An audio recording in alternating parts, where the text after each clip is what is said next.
അവസാനം ആ പാവം കരഞ്ഞു പോയിട്ടോ. ആ ഒരു പെൺകുട്ടി അത് വേണ്ട വേണ്ട എന്നൊക്കെ പറയുന്നുണ്ട്. എനിക്കൊന്നും വേണ്ട എന്ന് പറഞ്ഞിട്ട് ഒരു കരച്ചിലുണ്ട്. ആ ഒരു കരച്ചിൽ എന്തിനാണെന്ന് അറിയാമോ? അത് ഞാൻ വഴിയെ പറഞ്ഞുതരാം കേട്ടോ. അതിൻ്റെ മുന്നേ വീഡിയോ ഒന്ന് ലൈക്ക് ചെയ്ത് കാണാൻ ശ്രമിക്കുക. കാരണം നിങ്ങളുടെ ഓരോ ലൈക്കും കമൻറ്റും ഷെയറൊക്കെയാണ് ഞങ്ങൾക്കുള്ള സപ്പോർട്ട്. അപ്പോൾ ഒന്ന് ലൈക്ക് ചെയ്ത് കാണാൻ ശ്രമിക്കുക.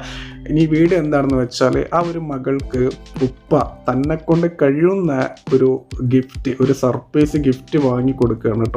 അപ്പോൾ ആ ഒരു പെൺകുട്ടി വേണ്ട വേണ്ട എന്നൊക്കെ പറയുന്നുണ്ട്. അപ്പോൾ സ്വർണ്ണമാണോ എന്നുള്ളതൊക്കെ ചോദിക്കുന്നുണ്ട്. അപ്പോൾ അങ്ങനെ ആ ഒരു ബോക്സ്, ഉപ്പ കൊടുത്ത ആ ഒരു ബോക്സ് തുറന്ന് നോക്കുകയാണ് കേട്ടോ. അപ്പോൾ ആ പെൺകുട്ടി പറയണേ, എനിക്കൊന്നും വേണ്ട ഉപ്പച്ചി, എനിക്കൊന്നും വേണ്ട എന്നുള്ള രീതിയിൽ പറയാണ് കേട്ടോ. അതിൻ്റെ കാരണം എന്താണെന്ന് അറിയാമോ? അതാണ് ഞാൻ പറഞ്ഞത്. കണ്ട, ആ ഒരു പെൺകുട്ടി കരഞ്ഞു പോയി. സംഭവം എന്താണെന്ന് വെച്ചാൽ, ഒരു കമ്മലാണ് വാങ്ങിക്കൊടുത്തത്. ഈ ഒരു കമ്മല് വാങ്ങാൻ തൻ്റെ ഉപ്പ എത്രമാത്രം കഷ്ടപ്പെട്ടിട്ടുണ്ട് എന്നുള്ളത് ആ ഒരു പെൺകുട്ടിക്ക് അറിയാം. ഉപ്പാൻ്റെ വിയർപ്പിൻ്റെ വില അറിയുന്ന മക്കള്, ഇതുപോലത്തെ മക്കളല്ലേ നമ്മുടെയൊക്കെ സമ്പാദ്യം എന്ന് പറയുന്നത്.